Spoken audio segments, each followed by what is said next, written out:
If you want to participate, contact me at ordinarywomenpodcast@gmail.com. I'm sure you have great projects to brag about. You can also follow me and message me on Instagram at ordinarywomenpodcast, on Twitter at ordinarywomenpc, or on Facebook on the page Ordinary Women.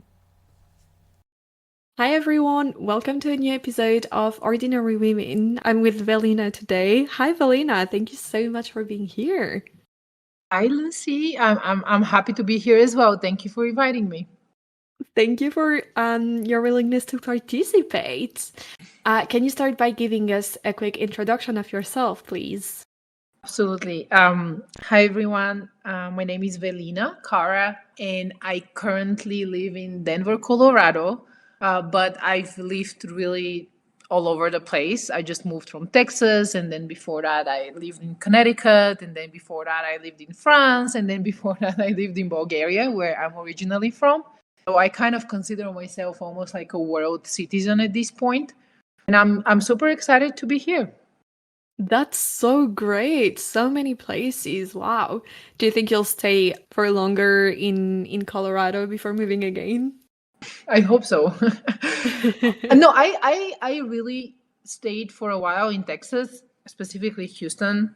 I know that it doesn't really sound appealing to people from outside of Texas, but actually Houston is one of the most international cities. And that's why I really, really enjoyed it. And it was really a great place to start as an immigrant, especially as an immigrant student. But Colorado, I've honestly been trying to move here for a while because we love the mountain. We love kind of it's a different lifestyle. The weather is much nicer. People are a lot more outgoing in terms of like outdoors. So I'm super happy to be here because I also have a young daughter, and I think that this is much better for her than, the heat in Texas. So hopefully we'll stay here for a while. That sounds so great. And can you tell us something unusual about yourself? This is difficult, but I'm sure there is a lot of things that are unusual.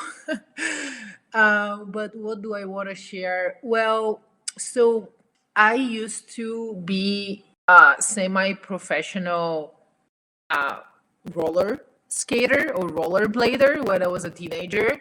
I was probably like one of the two girls doing that, and I just loved it. I remember jumping and doing some crazy stuff, and I don't know, like my days were filled with that. And right now, when I think about it, I'm like, wow, this is really unusual. And also, like, as soon as I remember how I felt when I was like riding or jumping, it's just such an amazing experience that I had, and I didn't even really understand it at the time.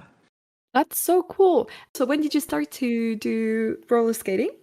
Well, I think I was about 11 years old. So from 11 to 14, I was pretty actively involved in that community and in skating around the city in Bulgaria. So it was a lot of fun. That is so cool. And there are a lot in the US as well, right? Like there's a big community of roller skaters.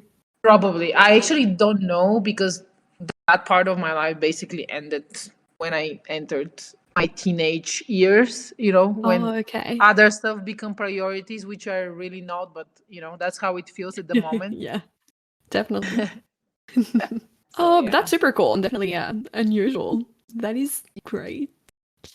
Obviously, on this podcast, we talk a lot about being a woman. So I like to start by asking, was there a moment or an event in your life when you realized that you are a woman? I love this question. For me, it was honestly the moment I have memories. Oh, really? It's our yes. It was.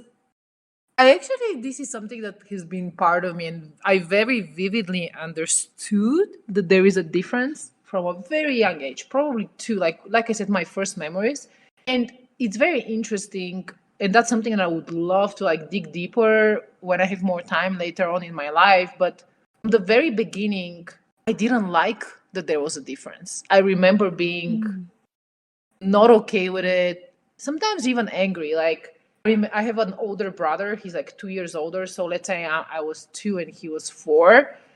There was already a difference in the toys, and I always wanted to play with his toys because I found them more exciting.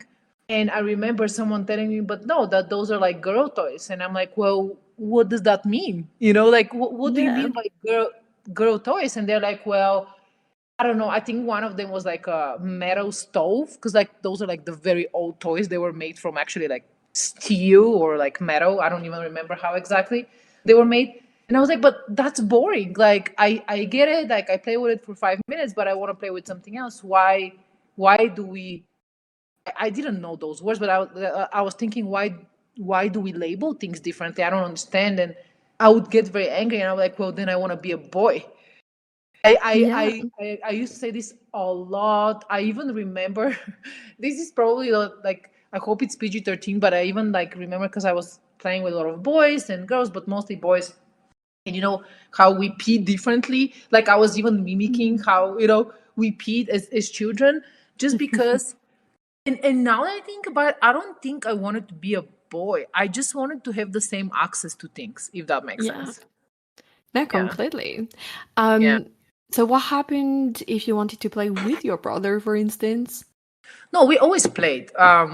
It's just, like I said, there is always some sort of a limitation when you're a girl. Mm. Like you're supposed to act a certain way, do things a certain way, or don't do other things. But it was okay if you were a boy, right? Yeah.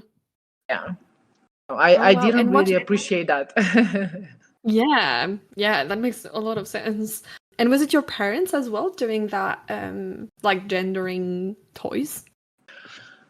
I would say my parents were actually pretty okay. Mm-hmm. Coming from a society in Eastern Europe, they were intelligent, and I don't think they specifically were like, okay, let's give the same access to both of our children. Let's not Mm. like bring like societal norms or like crazy stuff like that into our family. But because they were a little bit more advanced in terms of their thinking, they didn't specifically limit me.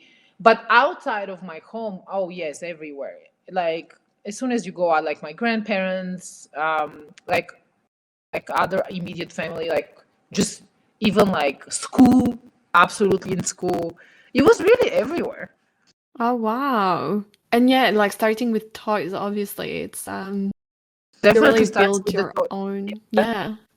I mean, yeah, so many reasons to be angry or like feel that difference. As you grow up, did you grow up with any feminine female role model? Yes. So I was very fortunate because, like, especially in Eastern Europe, where I come from Bulgaria. It's a very small country, like now about 6.5 million people, because there's like an exodus almost of, young people. Like 90+% of kids never reach their full potential. And I'm like, I honestly, every day I feel like grateful and lucky that I was able to somehow create my own path and exit that society and that norm and just be on my own and really create my own world, literally my own life, not world but life. And um and that's related to role models, actually, very much. There is many, but I would say that I have always been attracted to independent, successful women since a very young age. I would always like, if I see them, and no matter where I see them, in the store, at school, like in the family, I would be just very interested to know more about them, and I would observe them. And one of them is my aunt. She probably had the most impact on me than anybody because she's also part of my family. So I had the chance to know her intimately, and understand her life, and how she was leading her life. Huge impact. Something that a lot of girls and kids never had. And again, I was very lucky because, in my end, she's a dentist. She did not get married. She doesn't have children. I'm not sure why. I wouldn't really like focus on that, but I now that I'm a little bit older, I think it's because she had a very demanding career, and back in the day, and even today, it's very difficult to have a demanding career and also be a great, parent. And a lot of people if you think about it, like a lot of the prominent women today, they actually don't have family because they fully dedicated their time and efforts into just their careers. There was never a system to support anything else. And she's very independent, extremely successful in many terms, like on paper, 100%, but also as an individual, she would be the person that understands self-care, very diverse views of the world, extremely well-rounded, right? Because she had the opportunity to shape herself because she's just that person. And then another huge role model is Serena Williams, and that's so interesting because when I was a fan of Serena Williams, I didn't even know about the United States. I was like very young. I was like maybe like 8 years old, because my father used to watch a lot of tennis. So I would actually watch tennis as well with him, or just in passing. And I remember when Serena Williams, and actually both Serena and Venus Williams, when they entered the tennis scene, it was a huge deal. They were like, oh, look at how muscular they are. Look at how they look. And they're just like, they're better than everyone because of this and that. And like, there was so much backlash. And all I could see is super strong, amazing women kicking ass time after time, and how people did not like that, like, and I was like, and they felt like outsiders at the time, not anymore, but at the time, like 20 years ago, that's how it felt like, and I felt like an outsider, and that whole thing really resonated with me. And they just would go and just kick us every time, and they didn't care about what people thought or what people said. And to this day, they're one of the best players in the world. I mean, Serena Williams is definitely the best player in the world. And that had a huge impact on me and on my confidence. And it was, one, they were female, but two, they were different, right? People would label them as different for many reasons. And that's how I felt. And I was like, you know what, maybe different is actually good. So yeah, those are the ones that I vividly remember. But like I said, any really female, independent, strong would catch my eye, and I would have liked to know more about them. Yeah, definitely. Your own sounds amazing. And yeah, Serena Williams, especially, I'm always amazed, not in a good way, of the amount of men who think they could win a game against her. And it's like, no, you could not. But yeah, she's absolutely amazing. I definitely can understand that she would be your role model. And do you have any today? Any role model? Today, I have to say it's all women. I'm like so excited about the time we're in, and how women have just started generally claiming their art and power and seat at the table and everything. Really, it's just like, honestly, I'm just amazed by women in general. And but like, if I have to be specific, I have definitely a few people that, especially lately, who have absolutely I don't know, like, I value them so much, and they give me so much in terms of like confidence and just understanding of that it's okay to do what you need or do what you want, and stuff like that. And one of them is Alison Robinson. She's the CEO and founder of the Mom Project, and I worked for her, but basically a couple of years ago, actually a year ago or a couple of years ago, and we became very close professionally, but a little bit personally. And it's good to read about these stories, right? Like, because we read about these women who, like I said, like, they just claim their power, whatever they're into, they claim it. They don't stop themselves, or people are not able to stop them. And I read about these women all the time, but to actually know someone and see how they go day by day, and the type of individual they truly are, the way they speak, the way they interact with others, the way they interact with you, the way they lead their lives, really opened up my eyes that yes, it's not only possible, but it is what it's supposed to look like. And I'm not saying it's easy. It's more about, again, going back to reaching your full potential. You have to, everyone knows in their own being what they're capable of and what they want to do and what attracts them and what does not attract them. So going after that and really listening to yourself is very difficult for females because, again, we have so many norms and frameworks that we're supposed to fit in, and sometimes it just doesn't feel right, right? And Alison Robinson is definitely someone who I think just follows their arrow. So that helped me press even further. It sounds amazing. I don't know about her. I'll definitely check her out after, because she sounds amazing. And Yep. yeah, and it kind of joins what you were saying just before, right? Like, how do you both have a career and a family when it's still very much like women are still doing very much the work at home.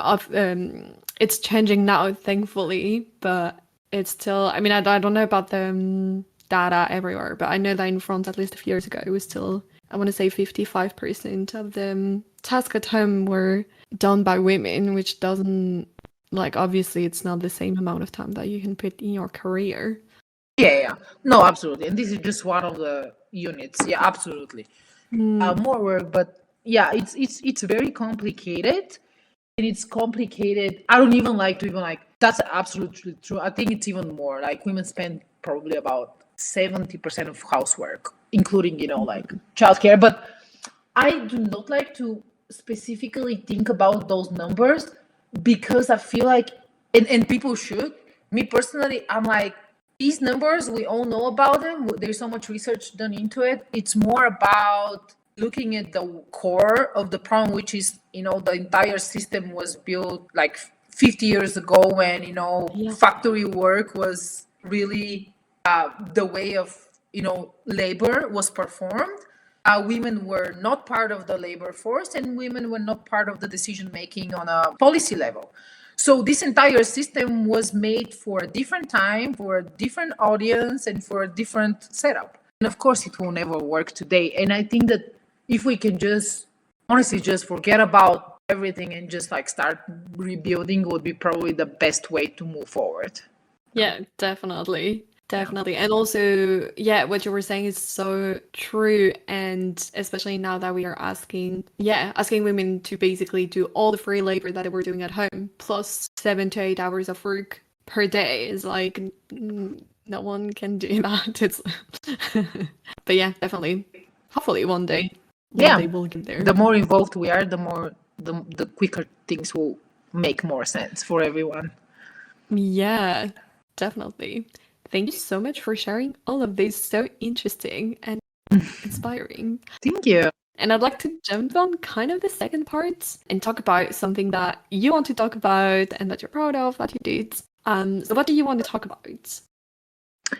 So I am actually working currently on a project that I'm extremely proud about.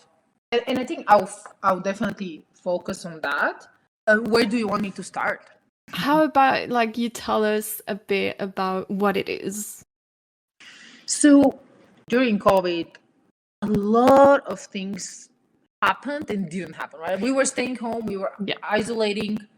At the same time, because we were staying in one place, we somehow had the opportunity to really observe what is happening around us.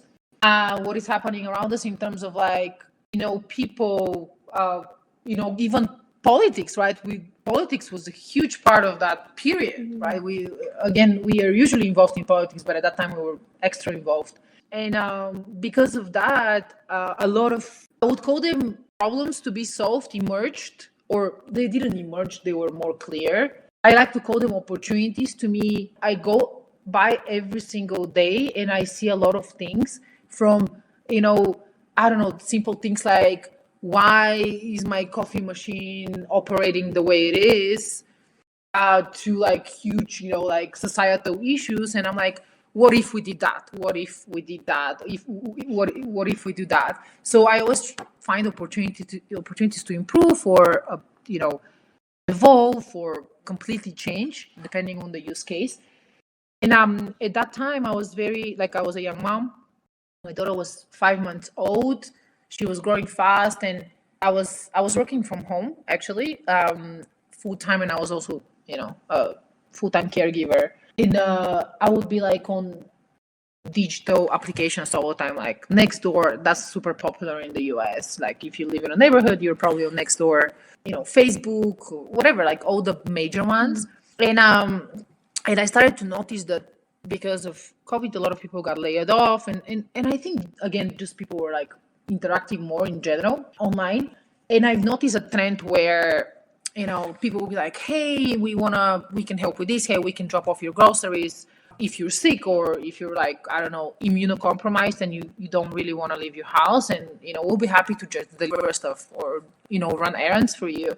And that turned out to be into like, hey, you know what, I have an extra dinner that I'd like to share, to, hey, you know what, I'm like moving or I'm selling my house and I have like all this stuff that I'm giving away, and I really want to give it to someone that would use them. And I was like, that's cool. So I started participating in a way that I had a lot of baby clothes and baby stuff, because babies grow pretty fast.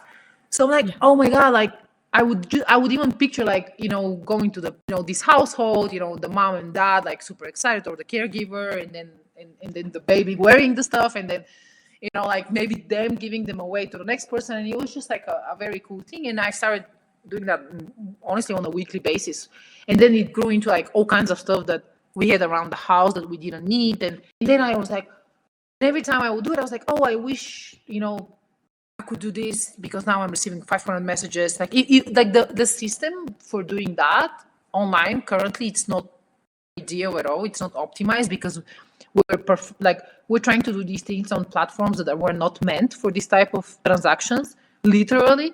So of course the experience is overwhelming. Not that the brand or the platform is not good. It's just it was never meant for this. So clearly it's not going to be a good experience. So I was like, shoot, like I wish we could do this. I wish I can. And then I started thinking about all these things that I wish could exist. And the more I did it, the more people I started to observe, because I started plugging myself into like pages like free stuff Houston, free stuff this, and I would be like, oh my god, people don't just give away stuff because like people give away stuff for all kinds of reasons, and people need stuff or ask for things for all kinds of reasons. So I'm like, oh, this is like really cool. Like I wish we can do more of this. And every time somebody would ask about something, like there was a teacher, I vividly remember, she was like, you know what, I'm going back to school and I need some school supplies. And I know there is a lot out there, like, and it's probably like in your house and you're trying to figure out what to do with it, basically almost throw it away, like school supplies.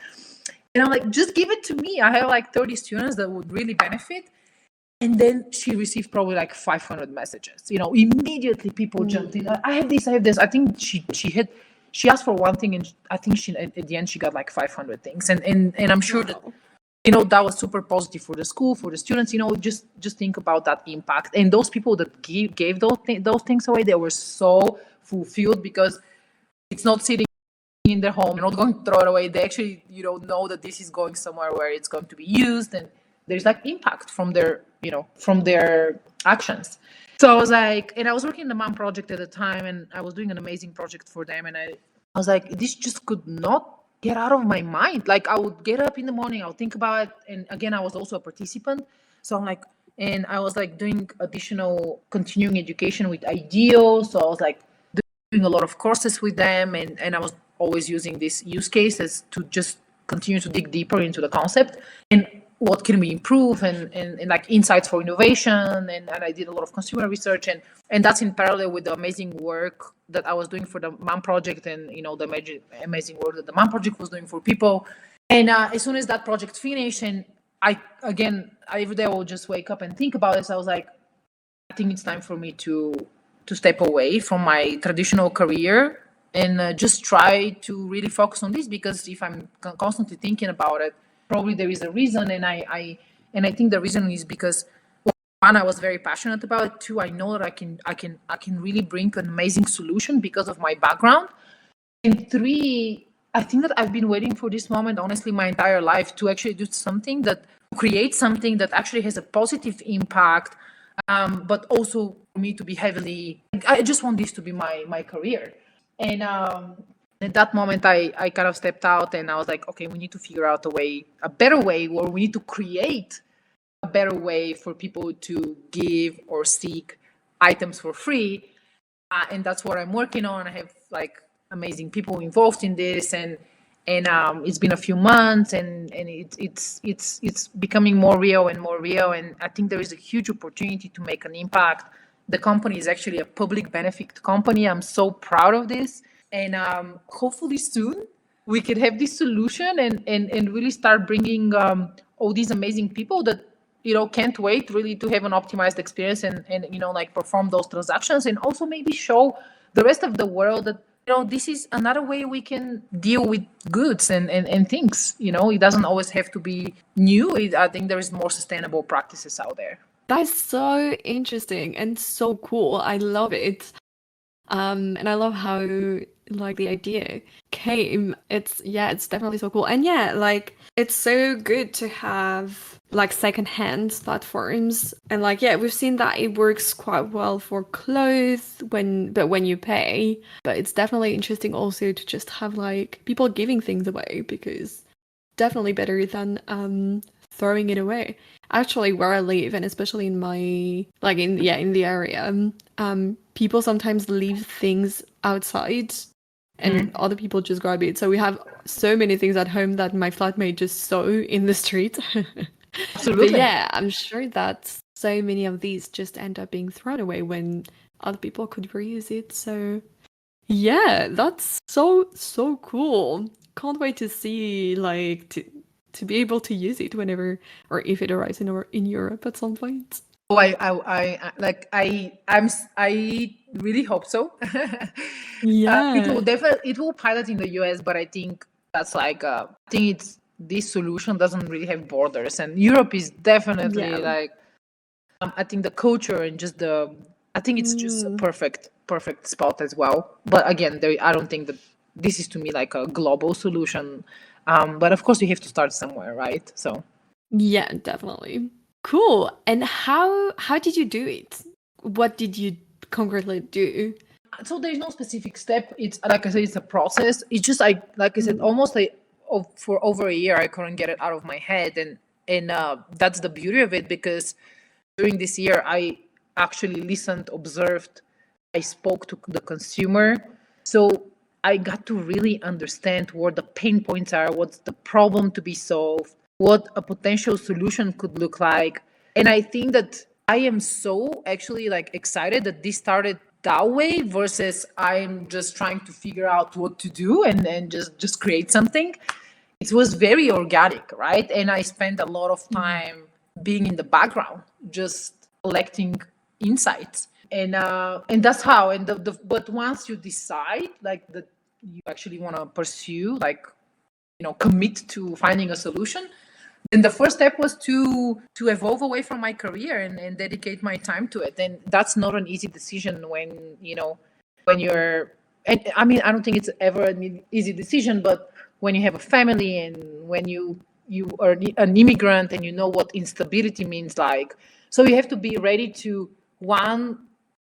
go back to instability when you just had really good stability, financial or whatever the case is.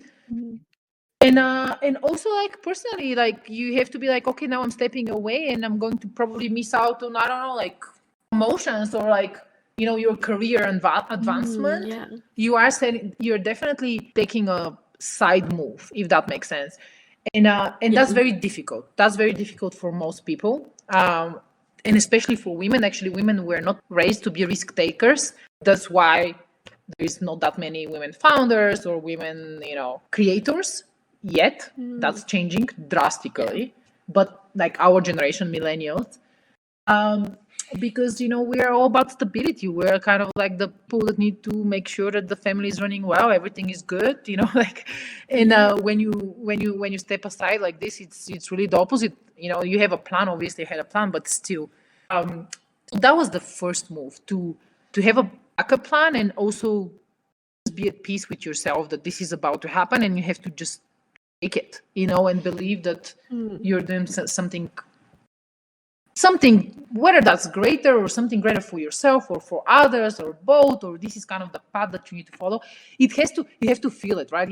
It's almost like, if I think about it every time, because I think about it almost on a daily basis, sometimes I'm like, well, what if I didn't make that move? And and my gut and my intuition is like, there is no way, like I can't even picture it, right? Like I had to follow it. So That's so cool. And yeah, like definitely there is always like that part of choice. But yeah, that's so cool that you're taking the risk and making this happen. So exciting.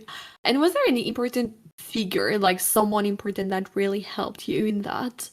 yeah, of course, absolutely my family. And when I mean my family, it's my partner. He's amazing, very supportive. He's basically enabling me right now. Even my daughter, she's 3.5 years old. But without her, I don't think I would be that. I have always been very driven and ambitious, but after having a daughter, that tripled and quadrupled, and I don't even know how to explain it. Like she gives me so much power and energy. And like I said, Alison Robinson, huge influence.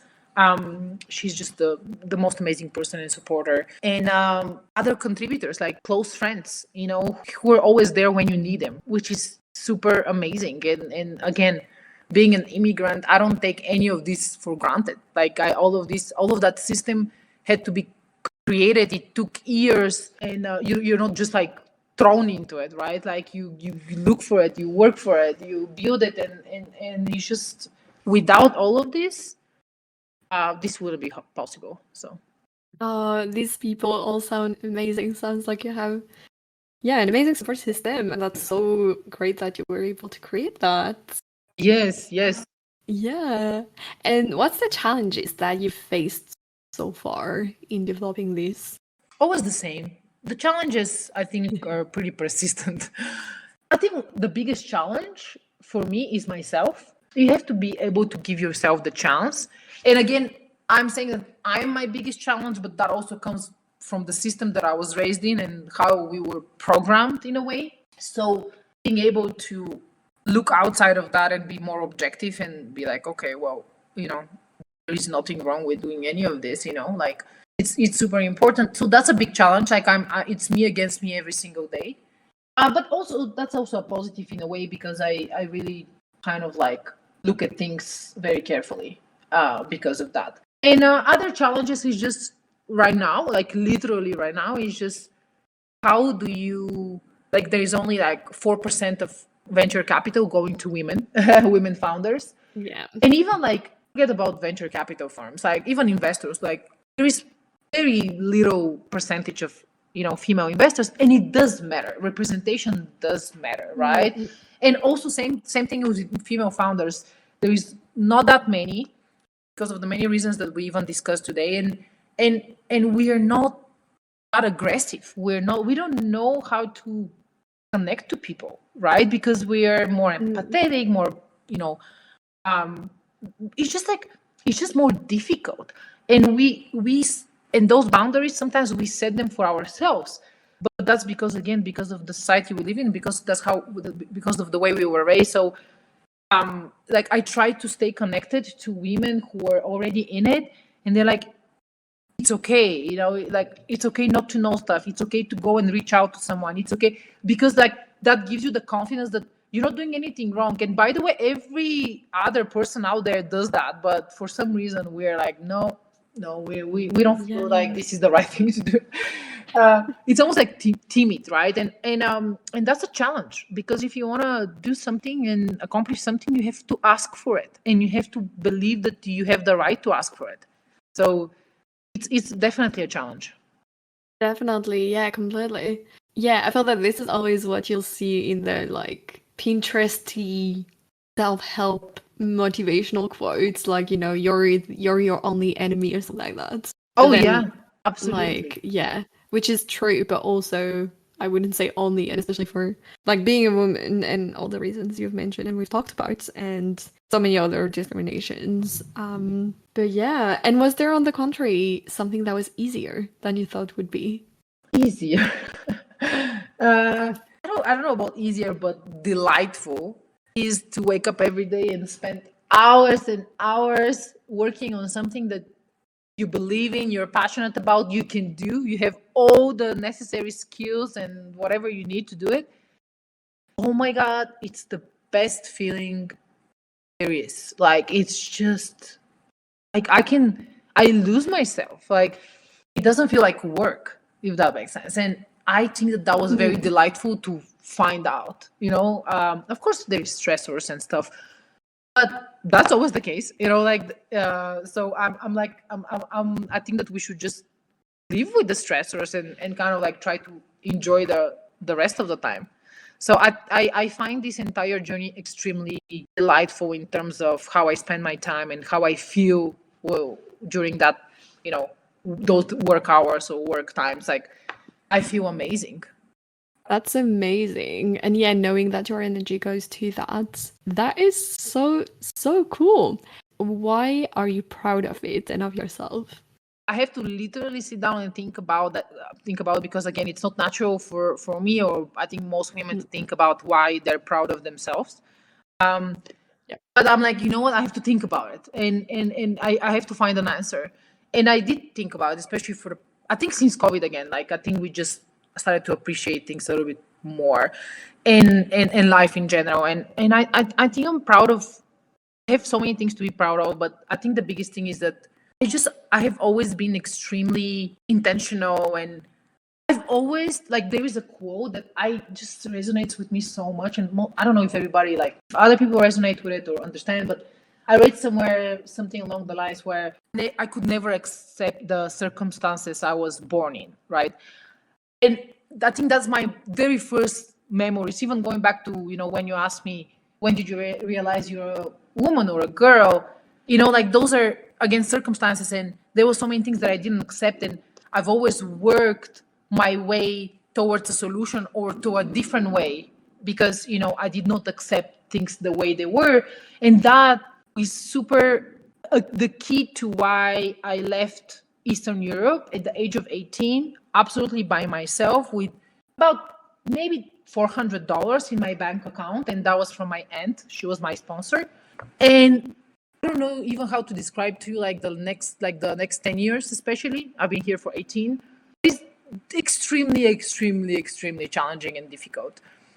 And I'm just so proud of myself, because I never thought that I could even reach 20 or 30% of my potential. When I say my potential, I don't just mean career-wise. I mean as a human being, who I am today, what I care about, that I really want to make an impact. And I know everybody wants to make an impact, but I'm like, I really feel for people, because I've seen so much, tragedy throughout my life. And I'm extremely compassionate and empathetic, and how I have a family. Like, I never really thought that I would have a family, because I was like, that's a no place to raise a family. Like, I don't want to raise a family in these, circumstances. And when I was 30 and my life was getting on track, that's when I was like, you know what, maybe I should give myself the opportunity to enjoy a family, So I'm very proud of all this. And in terms of this project specifically, I'm proud for a very simple reason. I finally figured out, because I knew that I can create value. I've always created value in the works that I've, in the work, and roles that I've had in the past, and even like as a human being in general. I wanted to find, because like when you spend your time, you always spend your time working hard. So I'm like, I want to find the biggest problem to be solved that is going to have the impact towards the most people possible.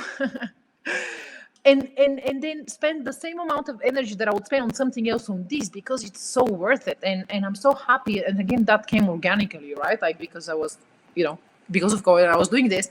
I saw it and I was like, oh my God, this is it, because it can affect millions of people. It absolutely positively affects the planet. And it's an absolutely self-sustainable business, right? It's a business opportunity. So that's why I'm proud of this project, that it's positive for everyone, and it's a scalable solution business-wise. That is so amazing, like all of everything that you just said. And yes, so many reasons to be proud. I love it. And we're going to conclude on this. Thank you so much.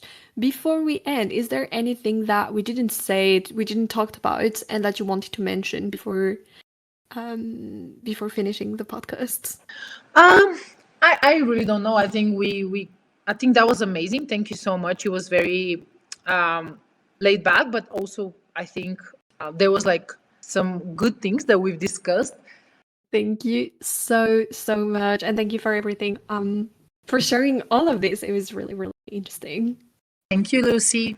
If I have to end on a note, I would say, if to anyone listening and anyone in general, give yourself a chance and follow your arrow. Like it sounds cheesy, but I'm 30, I think 36 years old now, and this has never been more true. So